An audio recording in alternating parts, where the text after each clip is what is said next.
Ladies and gentlemen, boys and girls, we proudly present our spectacular show of podcast magic and imagination full of Disney wonder, news, and pop culture.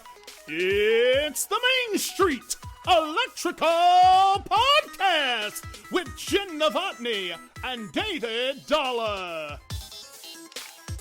Welcome back, Jen. Aw, thanks, Dave. It's the Main Street Electrical Podcast. Wait, who sang last week? I don't think anybody sang last week. Oh, nobody sang last. That's it was disturbing. Just me. It was just me. I Whatever. couldn't superimpose your voice in because I didn't want to confuse people. People were like, "He says there's just Jen here," but I just heard Jen. Yeah. So yeah. I don't want to confuse anybody. If you hear that sound in the background, I apologize. I'm recording in my little office here, and there's people. We're middle of the afternoon. Usually we record a little earlier than this. In the middle of the afternoon, there are people with weed eaters and lawn leaf blowers in our yards of our neighborhood doing the lawn work and stuff. So yes, this is what we pay HOA for. Our landscaping fee, which is like $150 per quarter, even though we have a little postage stamp of a yard that I literally could go out with scissors and cut our yard in, I don't know, 10 minutes maybe. Really, it's just pine straw in the front yard. It's ridiculous. But hey, got to pay the HOA. Jen, how did you Disney this week? Wait, am I still allowed to use that I just got back from? Probably not. You can say that, but we're going to talk about your trip in depth in a little while. Okay. But, you know. That's a great question because that is technically how I did it. But okay, I'm going to show this one because I use my pen cup every day. And this is a vintage Minnie Mouse mug. Look at this. Oh, I see it. Nice. She's sitting on the handle. Look at that. Let me see if I can. If I get my hand there, it kind of if you're watching on YouTube, it's coming in, fading in and out. It's like fading in and out. But we'll put it on the website. Well, we can see it with the show notes. We'll get a picture of it and see that. So it's very nice. Very nice. I watched Encanto about 4 times this weekend. Yeah, it's a good movie. It's a good movie. Well, the kid wanted to watch it, and it's like early morning when he gets up early in the morning because here's the thing: he's out for school. And we have him in summer classes for certain things, certain therapies he's doing. But overall, a lot of times he's in the mornings. And so, especially on weekends, when my wife and I take turns every weekend, we take turns. Like this past weekend, I slept in. Last weekend, she slept in. Memorial Day, we kind of take turns, sleep in as long as you want. Around noonish, it is time to get up. But, if you want to sleep in a little longer, that's fine. So typically I've found that when it's my day to sleep in, he will wake up. Usually early to mid morning. Like he lets me sleep a little bit. He lets her sleep a little bit. And then he makes noises and whatever until about like 9 o'clock or something. And then I'm like, it's 9. I mean, I guess I can go back to sleep. I'm just kind of laying there, whatever. So I don't even get a full night's sleep. When it's my turn to get up with him and Steph's turn to sleep in, he's up at 5:30, 5:45, 6:30.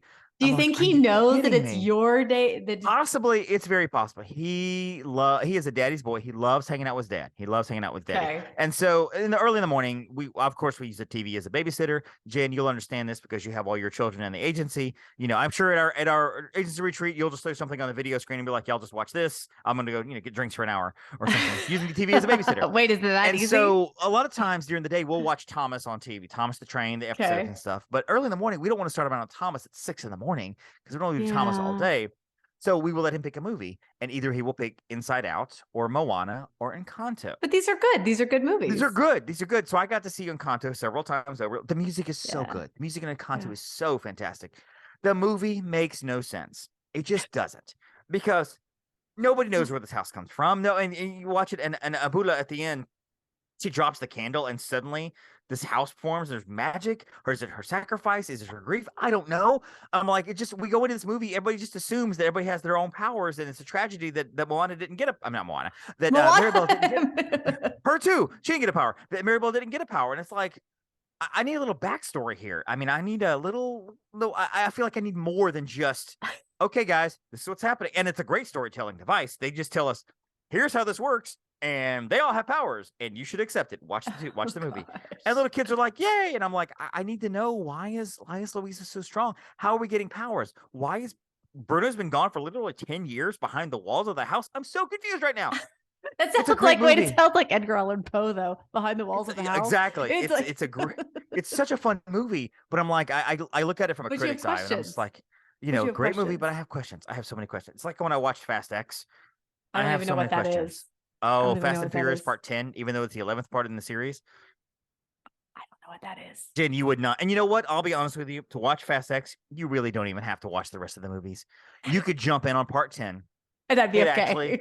actually shows you 15 minutes of Part 5, not 6, 7, 8, or the one we just finished, Part 9, Part 5, to set up what happens in Part 10. They actually retcon and add in digitally a character into that scenes of Part 5 that wasn't in that Part 5 before. Are you to serious? set up what happens.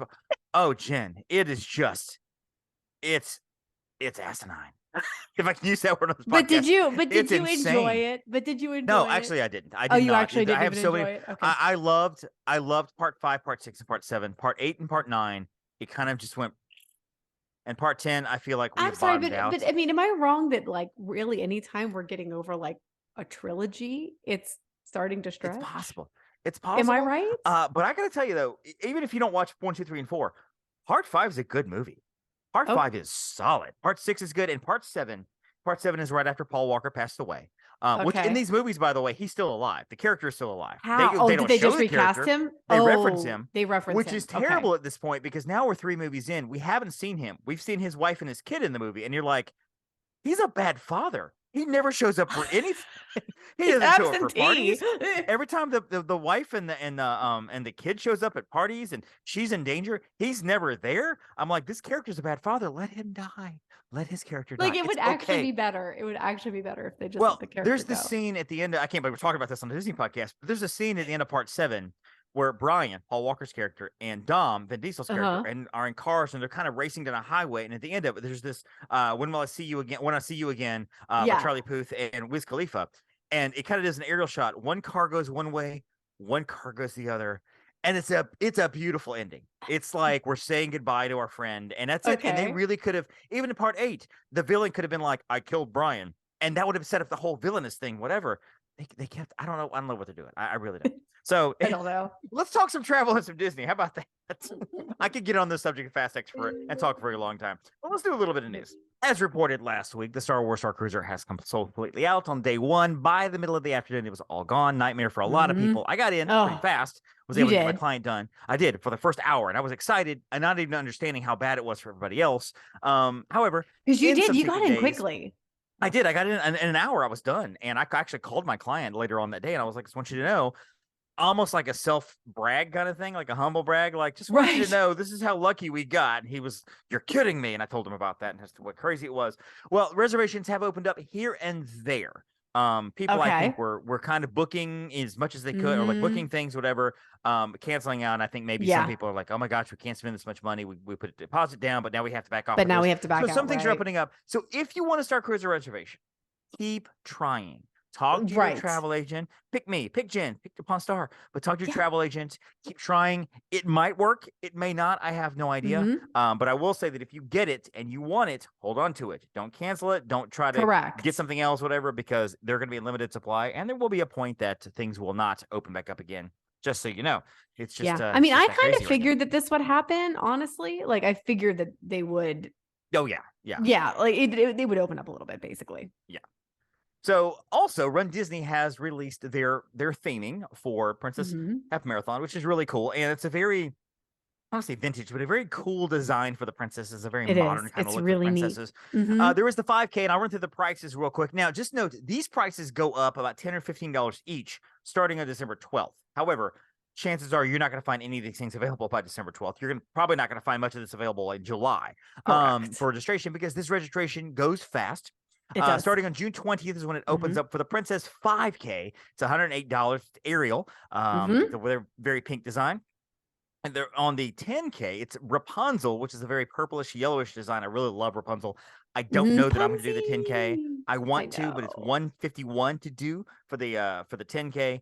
For the 13.1, which is the actual half marathon itself, it's $232. It's a Tiana design with the yellow and green. You got Lewis in the back with the trumpet. Looks really, really cool with Tiana. And if you want to do the whole challenge, do all of it. Whole shebang. The 10K, the 5K, the half marathon. It's challenge medal. You get 3 medals, actually. You get the 10K, the half marathon, and the challenge medal. You register for the Fairy Tale Challenge, which includes both races. Actually, take that back. It includes 2 races. The 5K is not included in the challenge. So if you want all 4 medals, you have to do the 5K and the challenge itself. Yes, You're registered for the Disney Fairy Tale Challenge. It is going to be $389 for all 3 medals. That is the 19.3 mile challenge for all 3. And they're early in the morning. You know, I want to do the 10K. I won't do it by myself because it's just too early to be by yourself. I want people around. I want people to run with me if you're going to be that early. Club Run Disney Golden Platinum registration begins June 13th. Yep. Registration for the common folk like us starts June 20th. Race weekend is February 22nd through the 25th.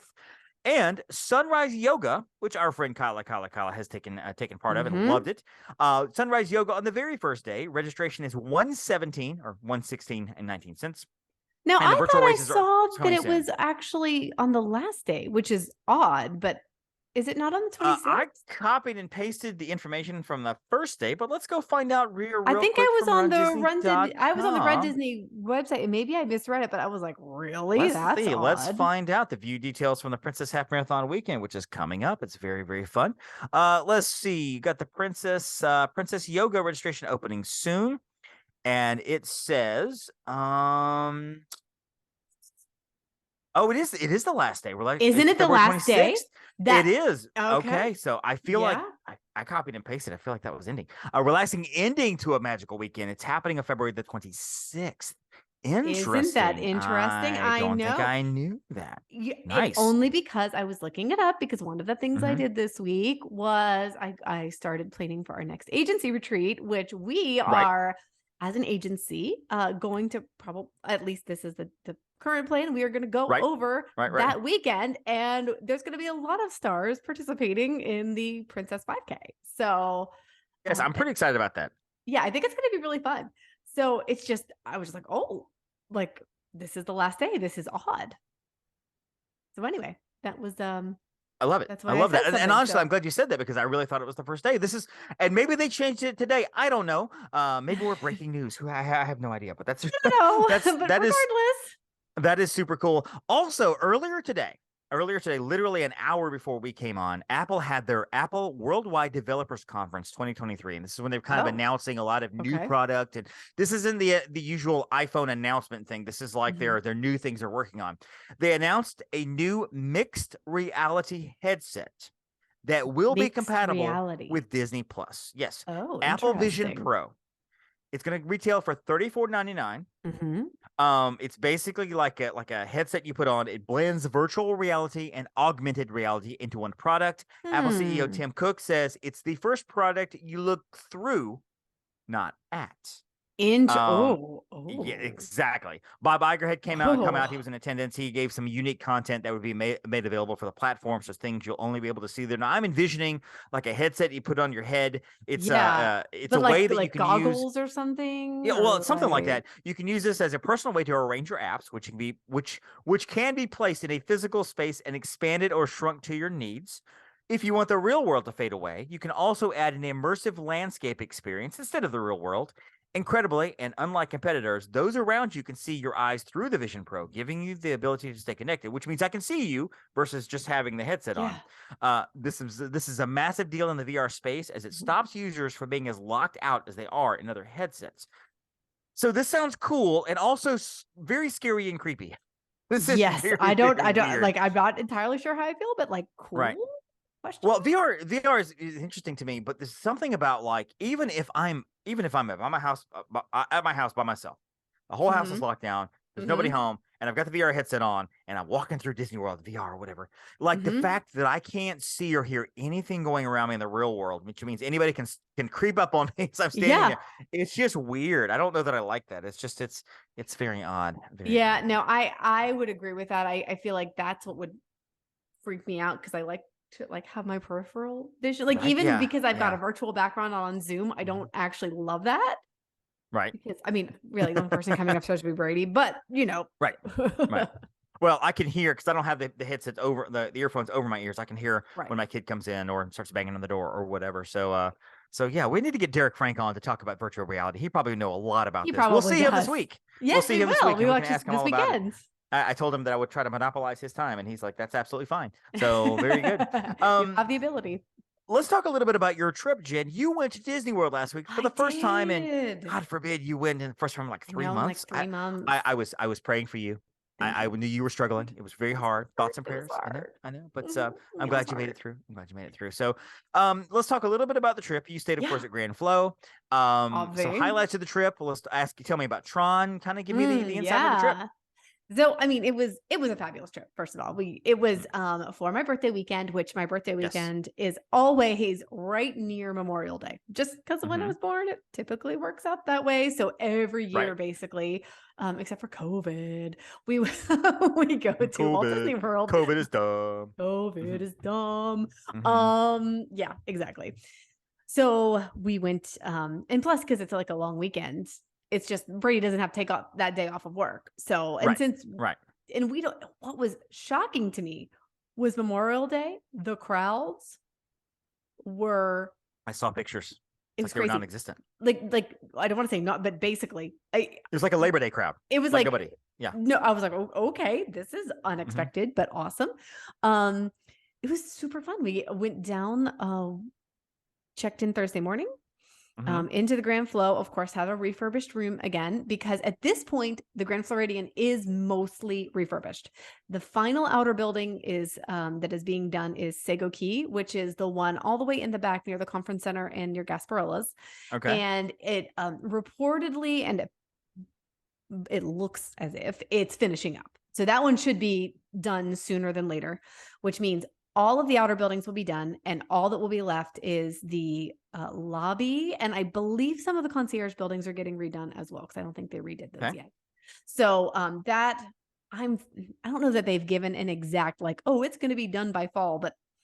And these are the Mary Poppins rooms they're putting in? Yes, so this is all Mary Poppins theme with the beautiful, it reminds me of like the decor and colors of Citricos, the new Citricos, which is like a beautiful aqua, like tealy aqua color, and then like little touches of Mary Poppins throughout, just really clean and classy.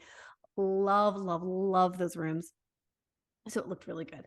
On first day, I got to see Bluebird Gifting Company, Emily. Fun. Saved my hiney. Because I realized, so first off, the first night I realized that, and if you travel a lot, you probably do this. I have a toiletry bag that I just leave packed, right? For the most part, yes. Yeah, for the most part. I mean, you always have to like throw in the toothbrush, right? Like replace the toothpaste occasionally. Like if you, like your sample of toothpaste runs out. Okay. Just throw in new contacts, whatever. I trusted that I had enough makeup wipes. And I looked and I'm like, oh, well, I've got some makeup wipes. It's fine. I opened the first one the first night, totally dried out. I was like, are you been kidding there? me? I haven't been there, but I can't understand. And they were individually wrapped. I'm like, I don't know. So I wet it down, but I'm like, this is not going to be workable. And I went to go brush my hair, and guess what? I didn't have a hairbrush. No brush. Because I forgot to. And you've got a lot of hair. I do have a lot of hair. So, yeah. And this was Wednesday night. So, because we flew in, stayed at the Marriott at the airport, and then drove into Disney Thursday. I sent a panic message to Emily. Do you have any time to stop and get me these things and drop them off at the Grand? And Bluebird Gifting Company came in a pinch, and she sure got me everything beautifully packaged, and it was lovely. She saved my hind end. So again, all of your needs for deliveries, she's fantastic. She's so great. But in this case, because I happened to be like over at the Grand when she stopped in to drop it off, I got to say hi to her. Nice. And then, which was lovely. I saw the picture, and it's on our Instagram, the MSC podcast on Instagram. You can see Jenn's and Emily's pictures together, which is really cute. And big highlight for that day as well is we went to Magic Kingdom, and I did get to ride Tron. Nice. Did you do it daytime and nighttime, or only nighttime? I did it daytime and nighttime. Fun times. I haven't done it nighttime yet. I'm excited. Yes. So we didn't want to fuss with the virtual queue because we had like dinner reservations. So we just did individual lightning lane. And that was one thing that we were so excited about. We all know Heather's opinion on Guardians is the best ride ever. And she kept saying like, you're going to be disappointed, or not disappointed, but like, it's a good ride, but it's not as good as Guardians basically. So don't compare the two. Like, okay. We loved it though. Now, I can't say it is as thrilling as Guardians. It is not like you don't get. It's a different ride. It's a different ride. It's a whole different ride system. Okay, is it as innovative of a ride system? I mean, no. I mean, it's still innovative because it's Right. it's like the bike situation. Right. So totally innovative, but not all the different movements that Guardians does. But we really enjoyed it. Brady loved it. Like, now That's he awesome. can get a Good. little bit motion sick on Guardians. So I think that sort of colors his opinion a little bit. Right. He loved Tron. And we requested front row. We waited for the front. Fabulous. And then we did it, I think we did it 4 times total. And the last time we made sure that we bought it at night. I requested the 9 p.m. Return slot because I wanted to make sure that we got the evening. It was so cool because as we did the launch, the fireworks were going off. Nice. That is a perfect timing. Perfect timing. Really was perfect timing. Now the difference is just to clarify, the difference is when you do virtual queue, you kind of are given a boarding group time. Correct. If you can't make the boarding group, go talk to a Blue Umbrella team. A lot of times, sometimes they can move you around if maybe you have a dinner reservation conflicting, or like with our kid, we have special needs kid. There was something going on where we needed a little bit more time for him to ride a little bit later. Right. That's great. When you purchase with the individual lightning lane attraction selection, whatever they're calling it nowadays, you actually a lot of times can specify your time. Those times do sell out, but you can kind of look and say, you know what, I want to ride this at 6 o'clock tonight. I don't want to do it during the daytime, and you kind of scroll across and get it. And that's one of the main differences when you pay for That's it. one of the big ones. Yeah, you have more purchasing power, more power to determine when you want to do it versus just given a time to come back. So yes. Sorry, continue. I want to clarify. Oh yeah, no. So I will say, and of course I'm jumping around days, but just specifically focusing on Tron. We thought it was just really neat. The queue was neat. The experience was neat. I'm glad we paid for it. The locker system was worked really well, and was really cool how they did it. So definitely was a 2 thumbs up from the Novotnys on this ride. So the one ride, it's hilarious. You can see it's like we decided we're going to do hands up. Like, how do you do hands up? I mean, it's more like hands out. Well, you can lean back a little bit actually and hold your arms up and everything. You can. I haven't done that. I'm going to try it next time, but you don't have to be hunched over. So my brother-in-law basically was almost totally sitting upright because that's awesome. I don't know, of course, the people behind you were like, "What the heck, man?" I'm like, dude, what are you doing? But it was fun. I do want to try riding in a little train car at the end, like a little car. That's every other disability or whatever. So yeah, I do want to try riding that one. Just say that I've done it, just to ride it. But but it was really great. Other highlights from my trip: food, always food. We got the new Narcoosseys, so their new menu, which was delightful. They also got rid of the tiers on the inside. Which have you been to Narcoosseys? Yes. Yeah. Okay. It's been a long time, but yes. You remember how it had a step up? Well, yeah, it's like it was levels because it was a dance floor. There was a dance floor and everything else. Well, they leveled all of that out. So where the bar was, the bar still is, but it's no longer up in the center and then up and down. Right. So there's still that. But the menu was delightful. We had great service. We got to see Happily Ever After from the they pipe in the music. And it's the first time you've seen that since it's been back, I'm assuming. Since it's been back, yes. Because it came back in April and we haven't been there. So yeah. Right. Did you cry? A little bit. I teared up. A little bit, of course. Of course. Maybe. So and we saw the Main Street oh my gosh. Not the Main Street Electrical Parade. The podcast. Yeah. The electrical water pageant. Love it. Such a hidden gem that people forget about. It's so great. Yeah. We love the music from it. Brady's like, oh, it's the water pageant. And because he grew up watching it. So Right. Yeah. So that was it's always fun when you're on the monorail or on the train or on one of the buses or the ferries or something, and it's in the water and people don't know about it. What is that? Oh, look at that. What is that? What it's just people are just flocking to the windows to see because it's just this water pageant of light out in the middle of the water just floating around. It's really great. It's really great. Yeah, it's fantastic. I got to connect with some other friends. Cast member Lucy, who is wonderful. She's at the Magic Kingdom, currently working food service. If you say her, say hi. She's a sweetheart. But I've known her for a long time, just from up here. She was college program, and so she had a day off, so I got to see her in Epcot one day. Fun. Which was super fun. And Brady's sister and brother-in-law were down there at the same time, so we got to do some meals with them, hang out. So aside from that, we got to do the rides we wanted to do. Of course, Tower of Terror, one of our faves. What else did we hit up? We did not. We were there like a week, and did we make it to Animal Kingdom? We sure didn't. We made it though, to Magic Kingdom several times. We did Epcot several times. We did Hollywood Studios, and the one day we were gonna go, we were just tired, and we're like, you know what? We're gonna have a pool day today, and that's what we did. We had great weather. We had a pool day. We relaxed.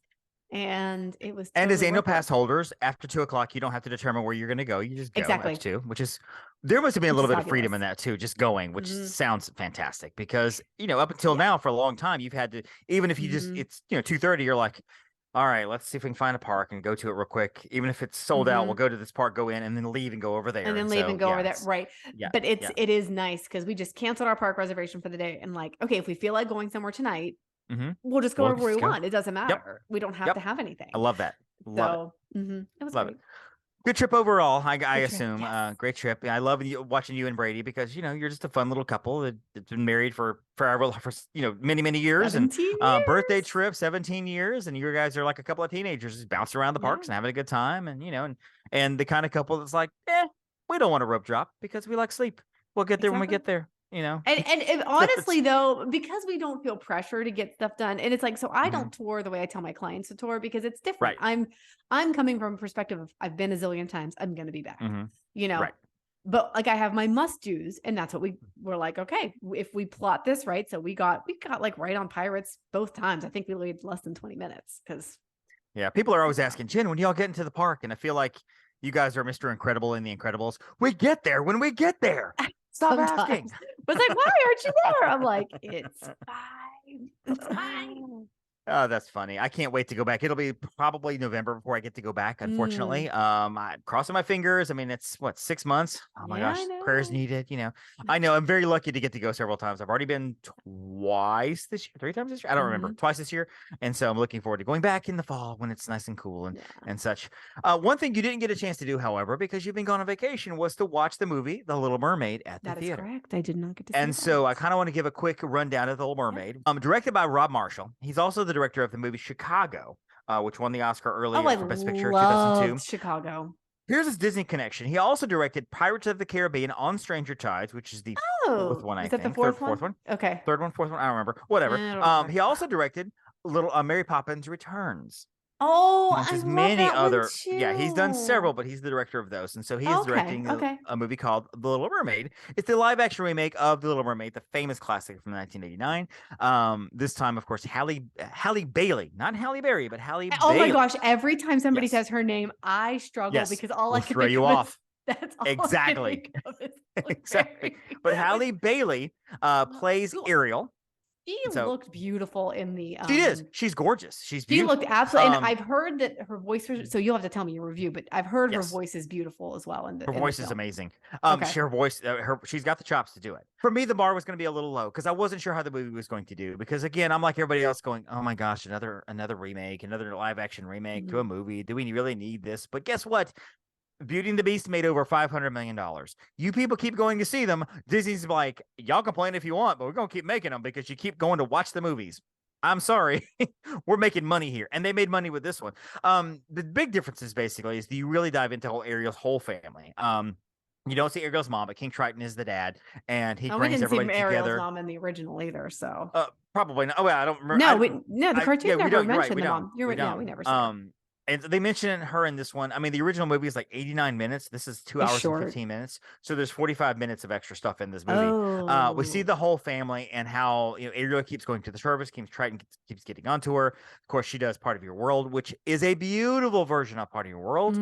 It wasn't my favorite version. Her voice is so incredible. But Jodie Benson, but you're comparing against Jodie hard. Benson. And that was hard too because Melissa McCarthy is great as Ursula. She is wonderful. I heard she was really good. I can't separate Pat Carroll's Poor Unfortunate Souls from Melissa McCarthy. It's in my mind, and other people can. I cannot. I'm like, I hear Unfortunate Souls, and I hear that, and I'm like, I know. I love Pat Carroll. I can't help it. I can't help it. And so it kind of dives into a little more of a backstory of Eric, which I think is unnecessary. We hear Eric sing, which I think is also unnecessary. Interesting. But overall, the movie kind of dives a little more into the lore. It kind of takes what you see in the original cartoon and expounds each of the stories out a little bit.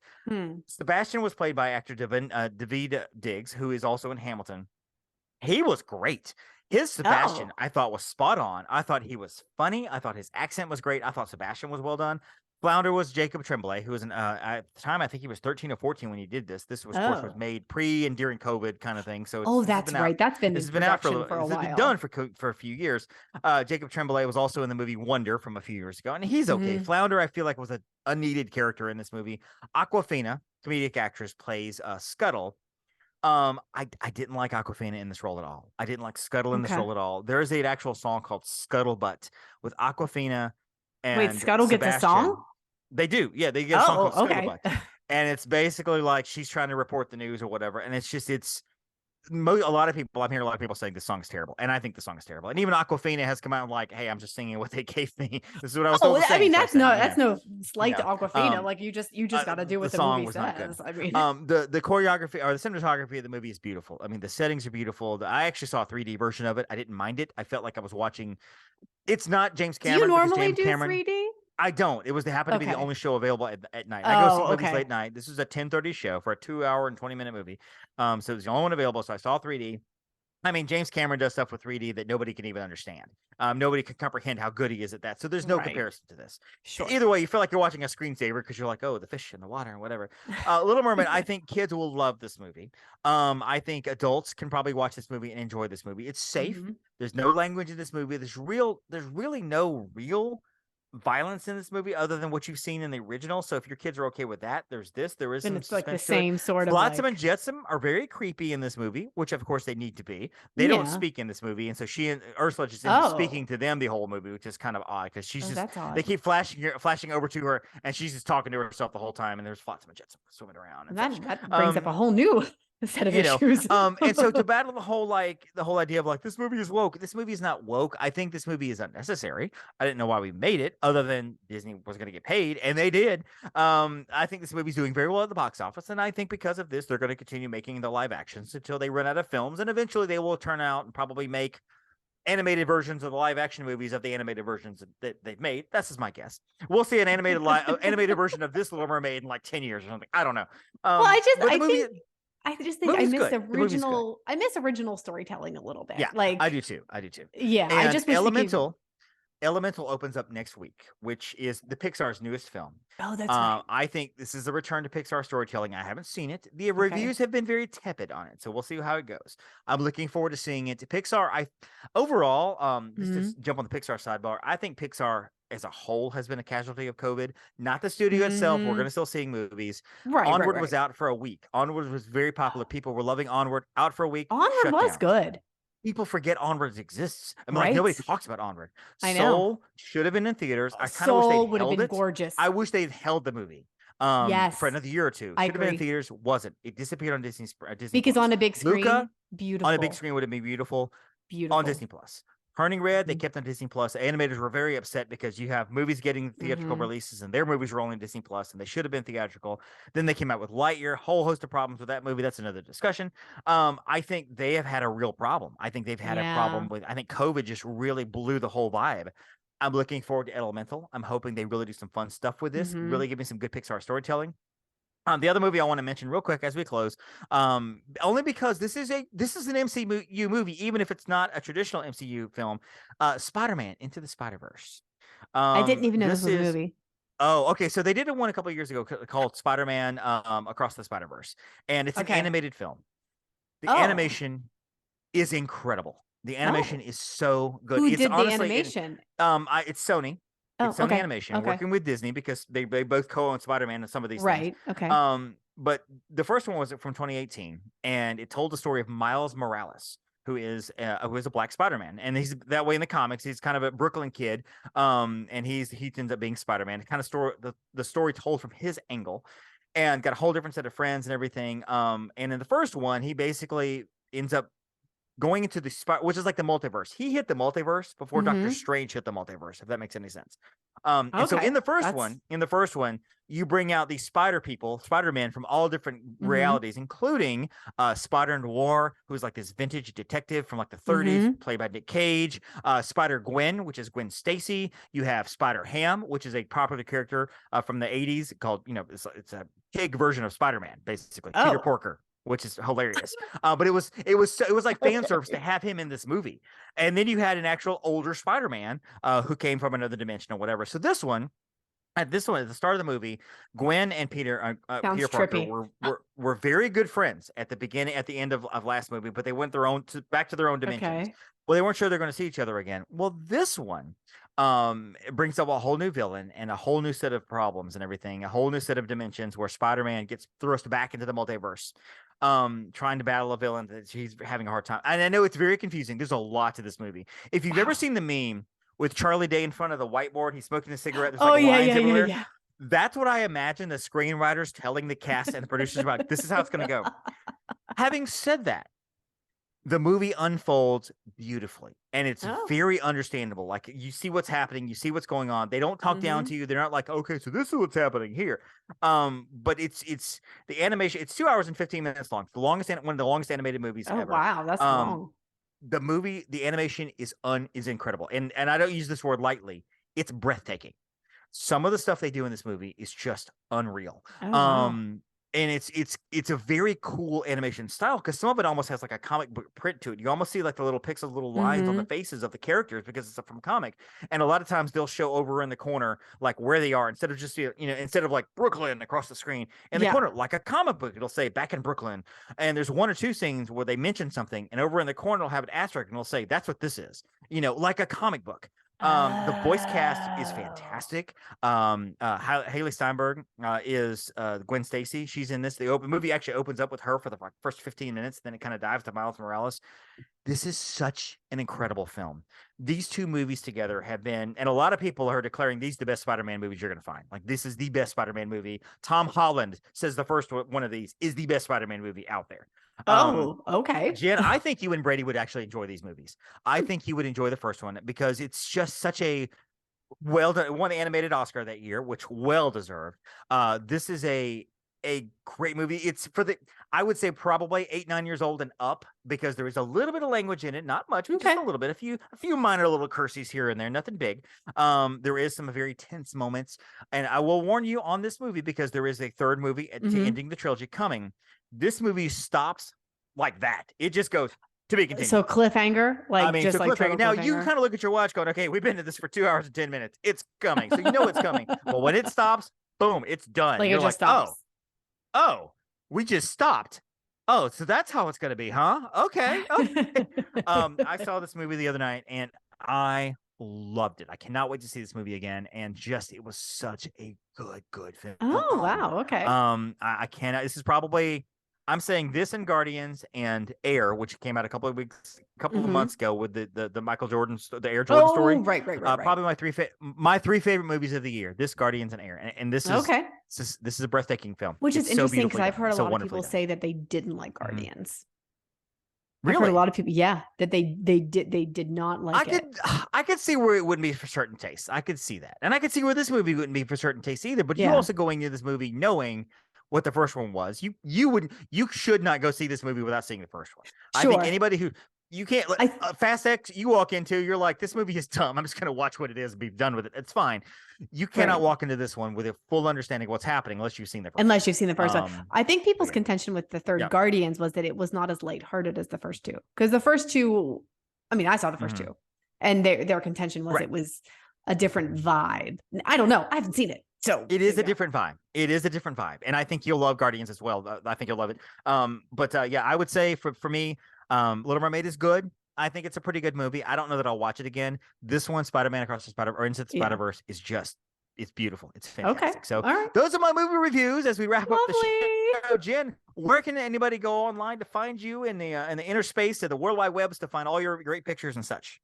You can find me at Upon a Star Jen, or my personal Instagram at Jen_Novotny. And of course, plug the travel agency, because why not? At Upon a Star Travel on all platforms. Yes, that's us, of course. All the platforms. Find me at The Magic on a Dollar on Instagram. Find me at Magic on a Dollar, Disney on a Dollar on Facebook. I'd love to have you come follow and engage. We talk travel all the time. And of course, find the show, the MSC Podcast, on all the type places, on Facebook and on Instagram and on Twitter and such. We don't do a lot with Twitter, but we do stuff with Instagram and some on Facebook. And we would love to talk to you as well. And don't forget, email us at themscpodcast@gmail.com. We'd be happy to talk to you. Send your questions in, send your discussion, your talking points in. We're happy to, if you have show topics, you're like, you know what, you guys should talk about this. We're happy to Send do that it as in. well. So we'd love to talk to you. Absolutely. So that is our show, folks. Episode 158. For Jen, for Dave, have a great week. And don't forget to thank your Phoenicians. Thank you for listening to the Main Street Electrical Podcast. You can find us on Instagram, Twitter, and Facebook at the MSE Podcast, or visit our website at themsepodcast.com. Be sure to subscribe, and may all your wishes come true.